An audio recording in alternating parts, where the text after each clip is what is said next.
Good morning my all dear students. आज हम geography के चैप्टर नंबर 4 के आगे की जानकारी वीडियो पार्ट नंबर 4 में देने जा रहे हैं। तो आप लोगों से रिक्वेस्ट है कि आप सभी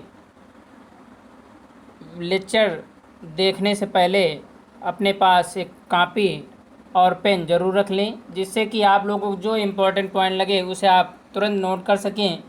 क्योंकि कुछ ऐसे पॉइंट्स होते हैं जो बुक में ना हो करके अपने माध्यम से मैं बताता हूँ, जिससे आप उन्हें नोट कर लें और आपके एग्ज़ाम में वो हेल्पफुल आपके लिए बने।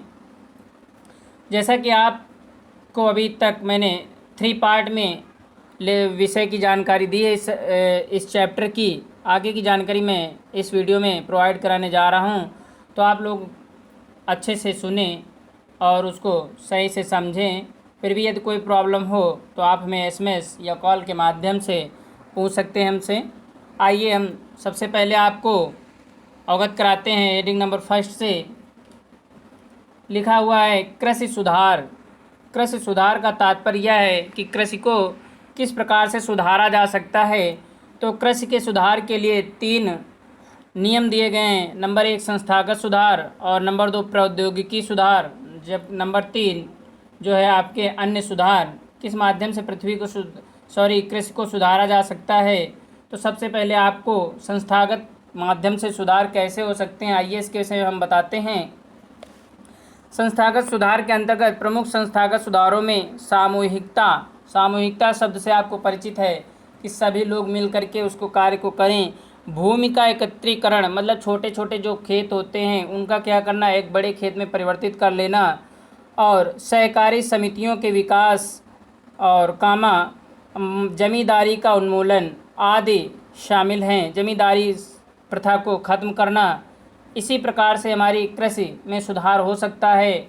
अब जो कृषि सुधार नंबर 2 कैसे होगा, प्रौद्योगिकी सुधार के माध्यम से कैसे कृषि सुधरेगी, आइए इसके विषय में जानते हैं। पॉइंट नंबर 1, भारत सरकार ने वर्ष 1960 से 70 के दशक में कृषि क्षेत्र में सुधार के लिए सफ़ेद या श्वेत एवं हरित क्रांति जैसे आंदोलन शुरू किए। तो प्रौद्योगिकी सुधार के अंतर्गत क्या क्या हुआ, इसमें से श्वेत एवं हरित क्रांति जैसे आंदोलन भी शुरू किए गए। तो आइए सेकंड पॉइंट दिया गया है 1980 से 90 के दशक में व्यापक भूमि विकास का कार्यक्रम शुरू किया गया, जो संस्थागत और तकनीकी सुधारों पर आधारित था। कहने का तात्पर्य यह है कि जो भूमि विकास कार्यक्रम शुरू किया गया वो संस्थागत और तकनीकी सुधारों पर आधारित था। ग्रामीण बैंक और सहकारी समिति और बैंकों द्वारा किसानों को सस्ती दर पर ऋण सुविधाएं प्रदान करना, ये सब किसके अंतर्गत था, प्रौद्योगिकी सुधार के अंतर्गत, जिससे कि हमारी कृषि में सुधार हो सके। नेक्स्ट पॉइंट जो दिया गया है आपको अन्य सुधार के अंतर्गत क्या है, सरकार ने किसानों के लिए किसान क्रेडिट कार्ड एवं व्यक्तिगत दुर्घटना बीमा योजना जैसे कार्यक्रम शुरू किए, जिसके अंतर्गत छोटे किसान क्रेडिट कार्ड द्वारा सस्ती दरों पर ऋण प्राप्त कर सकें। और सेकंड पॉइंट जो दिया गया है, किसानों को दलालों एवं बिचौलियों से बचाने के लिए न्यूनतम सहायता मूल्य एवं खरीद मूल्यों की घोषणा की गई। ये थे आपके कृषि सुधार के अंतर्गत कैसे सुधार की जा सकती है कृषि में पॉइंट थे, जो कि मैंने आपको अवगत कराया। अगर इनमें से कोई भी प्रॉब्लम है आपको पॉइंट में, तो आप हमसे पूछ सकते हैं। आइए नेक्स्ट हेडिंग्स के विषय में बात करते हैं। हरित क्रांति क्या है, इसके विषय में जानते हैं। अमेरिकी कृषि वैज्ञानिक नॉर्मन बोरलांग ने हरित क्रांति की संज्ञा दी थी। किसने दी थी, क्वेश्चन यहाँ से आपसे पूछा जा सकता है कि किस व्यक्ति ने हरित क्रांति की संज्ञा दी थी। तो अमेरिकी व्यक्ति नॉर्मन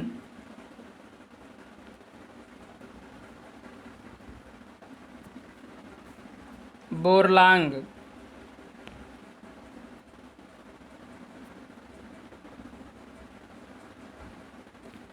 ये अमेरिकी कृषि वैज्ञानिक थे जिन्होंने हरित क्रांति की संज्ञा दी। अब नेक्स्ट पॉइंट जो दिया गया है उसके विषय में समझें आप। भारत में हरित क्रांति का जनक MS स्वामीनाथन को माना जाता है। पॉइंट आपको नोट करना है, ये क्वेश्चन बहुत ही ऑब्जेक्टिव में पूछा जाता है, इसलिए आप लोग इसे इग्नोर मत करें इस पॉइंट को। तो आपसे अगर क्वेश्चन आएगा एग्जाम में तो ऐसे ही पूछा जाता है, भारत में हरित क्रांति का जनक किसे कहा जाता है, तो आपका आंसर होगा एम एस स्वामीनाथन। क्या होगा? एम एस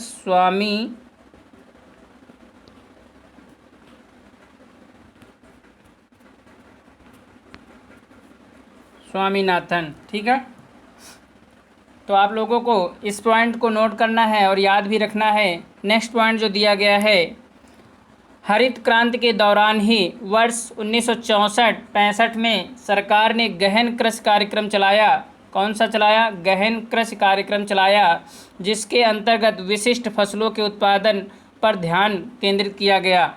ठीक है, ये थे हरित क्रांति से रिलेटेड पॉइंट्स जो मैंने आपको बताए।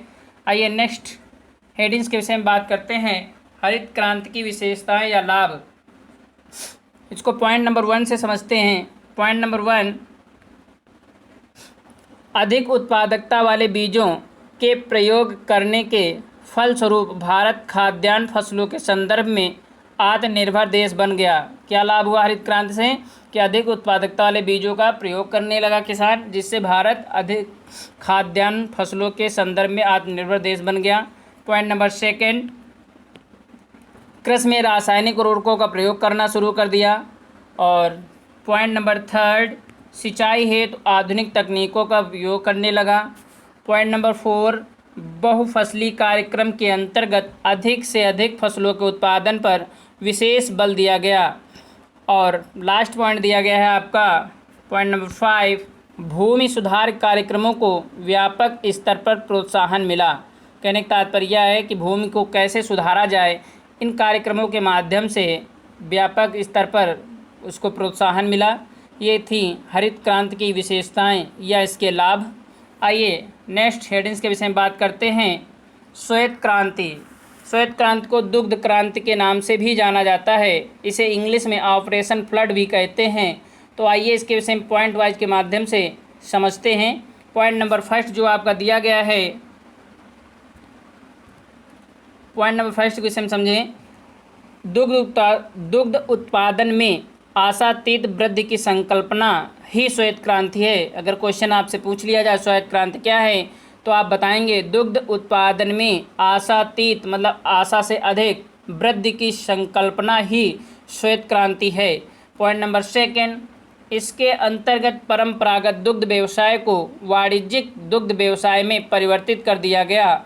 पॉइंट नंबर 3, भारत में श्वेत क्रांति की शुरुआत गुजरात के पुराने खेड़ा जिले वर्तमान आनंद जिला के आनंद नामक नगर में हुई। क्वेश्चन यहाँ से पूछा जाता है कि भारत में श्वेत क्रांति की शुरुआत कहाँ से हुई, तो सबसे पहले स्टेट अगर बात करें तो गुजरात से हुई। गुजरात से कहाँ से हुई? पुराने खेड़ा, जो कि वर्तमान में आनंद नामक नगर के नाम से जाना जाता है। ठीक है, तो आप लोग पॉइंट याद रखेंगे कि श्वेत क्रांति की शुरुआत कहाँ हुई, कहाँ से हुई? गुजरात से हुई। गुजरात के कहाँ से? पुराने खेड़ा से हुई, जिसे वर्तमान में आनंद नामक नगर के नाम से जाना जाता है। ठीक है, अब पॉइंट नंबर 4 की बात करते हैं। पॉइंट नंबर 4 जो आपका दिया गया है, खेड़ा के दुग्ध उत्पादक किसानों ने निजी फर्म की शोषण मूलक नीतियों के विरोध में सहकारी संघ बनाया। जब किसानों का क्या होने लगा, निजी फार्मों का शोषण होने लगा, जिससे उन्होंने नीतियों का फिर क्या किया, विरोध किया और अपना सहकारी संघ बनाया। यह संघ जिले के सारे गांव से दूध एकत्र कर आनंद में स्थापित प्रसंस्करण संयंत्र अमूल को पहुंचाता था। वर्ष 1965 में पॉइंट नंबर 5 जो दिया गया है, वर्ष 1965 में डॉक्टर वर्गीज कुरियन की अध्यक्षता में राष्ट्रीय डेयरी विकास बोर्ड का गठन किया गया। तो यहाँ से जो क्वेश्चन पूछा जा सकता है आपका, तो आपको ध्यान रखना है कि राष्ट्रीय डेयरी विकास बोर्ड किसकी अध्यक्षता में गठित किया गया, तो आंसर आपको होगा डॉक्टर वर्गीज कुरियन। और कब किया गया, तो 1965 में किया गया।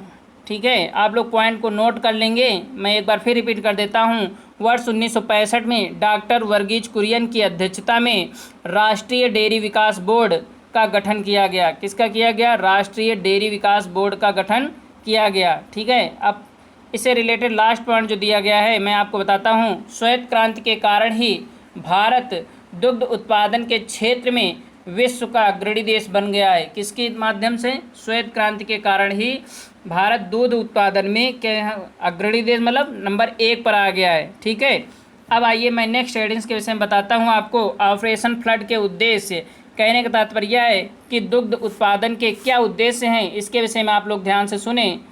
ऑपरेशन फ्लड के प्रमुख उद्देश्य निम्नलिखित हैं। नंबर 1, पॉइंट नंबर 1 पे ध्यान दें। देश में दुग्ध उत्पादन तथा दुग्ध उत्पादों एवं व्यवसाय का विस्तार करना, इसका एक मुख्य उद्देश्य कह सकते हैं, आप लक्ष्य कह सकते हैं। नंबर 2 जो था, मैं पॉइंट 1 के विषय में एक बार और फिर बता देता हूँ। देश में दुग्ध उत्पादन तथा दुग्ध उत्पादों एवं व्यवसाय का विस्तार करना, इसका एक मेन लक्ष्य था। नंबर 2 जो दिया है, छोटे किसानों की आय में वृद्धि करना, छोटे किसानों की आय में क्या करना? वृद्धि करना। और नंबर 3, ग्रामीण विकास को सर्वाधिक महत्ता देना, मतलब ग्रामीण विकास को क्या करना? सर्वाधिक महत्व देना, उसको बढ़ावा देना, जिससे ग्रामीण विकास और अच्छे से हो सके। ये हमारे ऑपरेशन फ्लड के मुख्य उद्देश्य थे। इस प्रकार से आपका चैप्टर नंबर 4 समाप्त होता है। तो अभी तक मैंने इस चैप्टर को पार्ट 4 में डिवाइड करके बनाया है। तो आप सभी part 1, part 2, part 3, part 4 video अगर आप देखना चाहते हैं तो आप सबसे पहले पीके क्लासेस को सब्सक्राइब करें। तो वहाँ पर आपको मेरे सारे वीडियो इस चैप्टर से रिलेटेड एंड जो पहले मैंने चैप्टर पढ़ाए हैं, इतिहास, भूगोल और अर्थशास्त्र से रिलेटेड आपको मिल जाएंगे वीडियोज़।